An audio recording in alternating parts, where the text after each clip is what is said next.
All right, so in our last time together, we talked about the different security domains, and now I'm just going to get right into the OSI reference model. So I'm actually in a really crowded train right now. It's really delayed, so this gives me an ample opportunity to share with you about the OSI reference model. So nobody actually uses the OSI reference model. It's just a theory.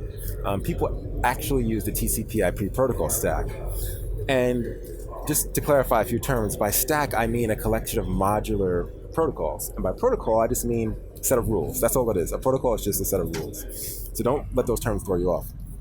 So if you have even a modicum of knowledge when it comes to networking, you're probably already familiar with the OSI reference model. You've got the application layer, the presentation layer, the session layer, the transport layer, the network layer, the data link layer, and the physical layer.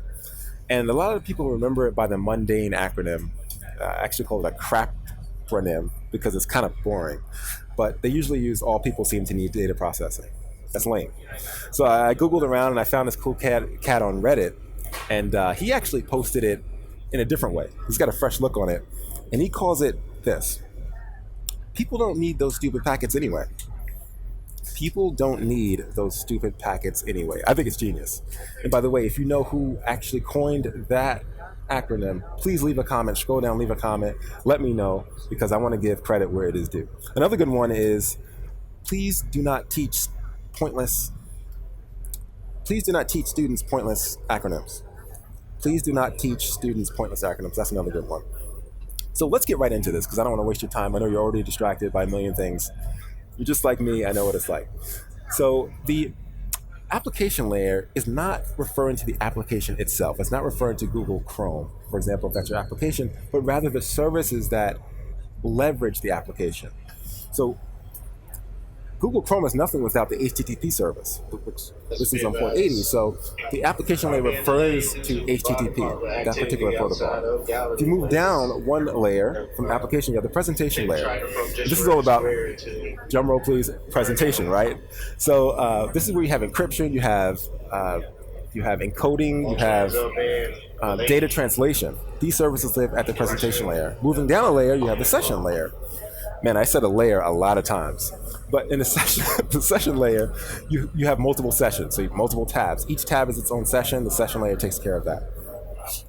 As you move down even further, you have the transport layer. And now we are talking about segments. We're no longer talking about just regular data, but when the data hits the transport layer, it's called a segment. And this is where you have UDP and TCP, that is the transmission control protocol, the user datagram protocol. One is connection-oriented, one is connectionless. One ensures data gets there, the other doesn't. TCP is basically like, hey, I'm like FedEx. I'm going to get your stuff there, and I'm going to give you a receipt, a confirmation when the package is delivered. UDP is like, WTF, I don't really give a crap if your package gets there. I'm just going to throw it and hope it gets there. It's like throwing a brick over a wall. That's the difference. So you keep moving down the stack. You've got TCP at the transport layer with UDP. I just said that. And then you get the network layer.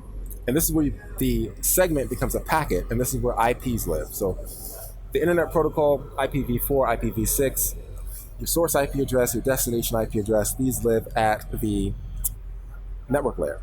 Move down another layer, you're at layer 2 now, and this is the data link layer.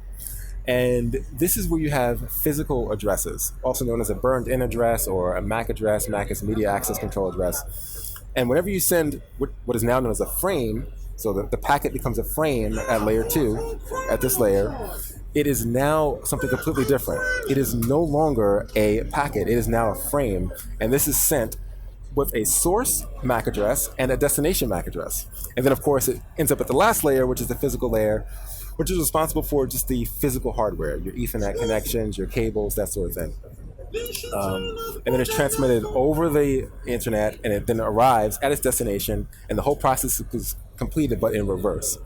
So at the source, we're actually adding an internet header as the information moves down the protocol stack, an internet header is added. And this is called encapsulation. And at the destination, when it receives it's going to start as a frame, it examines it and it says, hey, is this Ethernet frame destined to me? Does it have my MAC address in the destination MAC address field? If so, the destination host then shaves that part of the header off. This is called de-encapsulation. And looks at the next upper layer portion, which would be layer 3, the network layer. And it says, okay, is the destination IP address for me? If so, it then shaves that part of the header off and moves it up to the next part of the layer, which is the transport layer. And it says, hey, which protocol is this? Is it a protocol that I'm listening? Is it being sent to a service that on a port that I'm listening to? And this continues all the way up the stack. So that's it for this. I gave you a little more information than I wanted to, and my mouth's getting really dry, and I'm getting tired of holding this phone, and I'm actually getting a little annoyed that we're so delayed on this train. So tomorrow morning at 8 a.m. Eastern, 7 Central, we're going to talk about switches, network switches, and we're going to dig into that. In the meantime, just go ahead and leave a comment. I want to know what acronyms have you used for the OSI model? Go ahead and share that below. Make sure you thumb this video up and subscribe so we can continue to conquer this Security Plus exam together. My train is on the move. I'm finally getting out of here, and I will see you tomorrow morning at the same time, all right?